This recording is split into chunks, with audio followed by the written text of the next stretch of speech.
The British government has a well-kept secret, a community exiled from their homes to build a US military airbase. The British government has always ignored us. It was an appalling period in British history. This is a battle for Chagos, a group of 65 coral islands between Africa and Indonesia that has spanned decades. Almost 50 years on, the fight to go back to biggest island, Diego Garcia, may finally bring change. Chagosians were forcibly removed to Mauritius or the Seychelles, making way on Chagos for a deal with the US for the military airbase. Many were isolated, intimidated and tricked into thinking they'd live in a similar environment with their own land and homes. The government finally granted Chagosians British citizenship in 2002. Claire Lean and her daughter Joanne moved to the UK after a difficult life in Mauritius. In Mauritius, you eat in the morning, no dinner tonight, because it's difficult to buy rice. But when you have a big family, it is difficult. Children go to school, because I have not place, because you have not a Mauritius people, you can go in your country. It was for me, because I was born there, it was kind of nice. But then when I grew up, then my mom told me where she is originally from, and I really miss it, because if we were not uprooted, we would still be a happy family. You know, she's been like separated from her father because of all this exile thing, and given a chance to move to England, we were all like happy to come. But even that, it was like separating the family, because the elder sisters had to come first and find a job, then my mom, and then the last one to come was my dad. The British government have said the deal with the US is based on an exchange of notes and an agreement that lasts for 50 years. That 50-year mark is 2016, and we're currently in a 2-year period where the UK or US can opt out of a 20-year extension. The chances of the UK opting out anytime soon is unlikely. The Foreign and Commonwealth Office has said in a statement, because there is a UK general election in May and this government cannot commit the next one to not objecting, Her Majesty's government cannot agree to any future US presence on Diego Garcia until after the election. The US has explicitly said that with regards to resettlement, it's for the UK to decide on the future, and they will not take a stance on the issue. So how important is the airbase for the UK?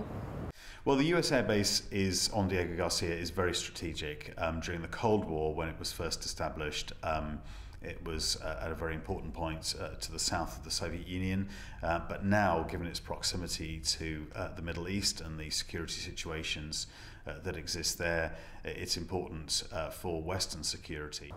Almost 2,500 civilians are based on Diego Garcia, so there's potential for Chagosians to live on the biggest island as it is now.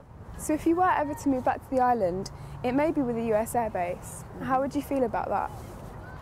It's really tricky, because when some of the islanders who went to visit very recent visits, they do say that it's kind of scary having those military with them walking alongside with like guns and protection. So it's gonna be a bit scary, but then if they allow us to have our own space and live our life, then that's gonna be good. But if they come and invade like our privacy, then that's gonna be tricky. Do you feel like the British government have potentially put America above their own citizens? In a way, yes, because like we say, Chagos is like the BIOT, which is British Indian Ocean Territory. Instead of like focusing on the Chagosian who they've like removed from the island, we gave the Americans the chance to build military base. And now that the lease gonna finish in 2016, you know, we've been like fighting for so many years now to go back there. So now when they go to the High Court, the British are saying like, oh, it's not in their hands now, we have to go to the Americans. But being a small community, we don't know how to deal with the Americans. But even though like we feel it's good they gave us a chance, a British passport to come and live here, but we still don't feel part of being British. Joanne and her mother's local MP, Henry Smith, thinks living alongside the airbase is very possible.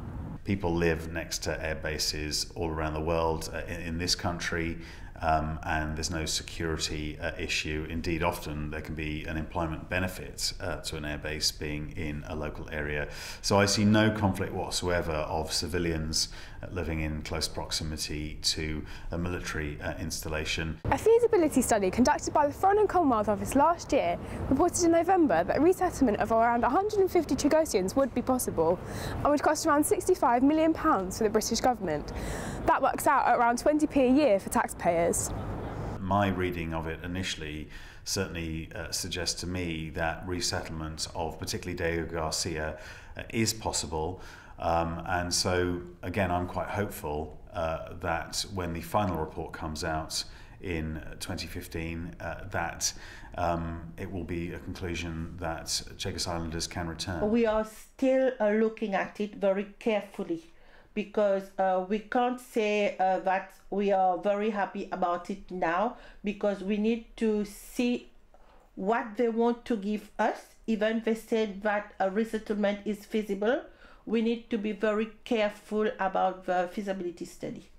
The final decision is to be made by ministers, and they will still have to consider one final thing. The Chagos Islands have become an island of extremely well preserved wildlife and coral reef.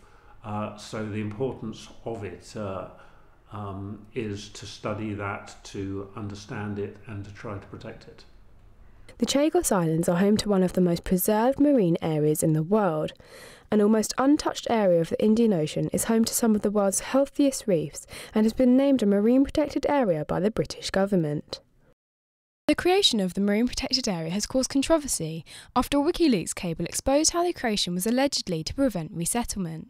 The cable shows a senior Foreign and Commonwealth Office official stating that the former inhabitants would find it difficult, if not impossible, to pursue their claim for resettlement on the islands. Despite the release of the top-secret communication, there has been little change to the Chagos Islands, which is still a strictly no-fishing zone to anyone outside the US military. As it seems the government won't remove the marine protected zone, will ministers ever allow Chagosians back to their home? I see no conflict whatsoever with resettlement of the Chagos Islands by the indigenous people and the marine protected area. Chagos Islanders on Diego Garcia and other islands like Perez Banhas and Solomon would be subsistence fishing and therefore would have a negligible impact on the environment. From an environmental viewpoint, they could resettle on Diego Garcia, and if they worked on airbase, there would be no impact or virtually no impact on the marine area. And even if they settled on some of the off islands, if it was in very low numbers, the impact could be quite small.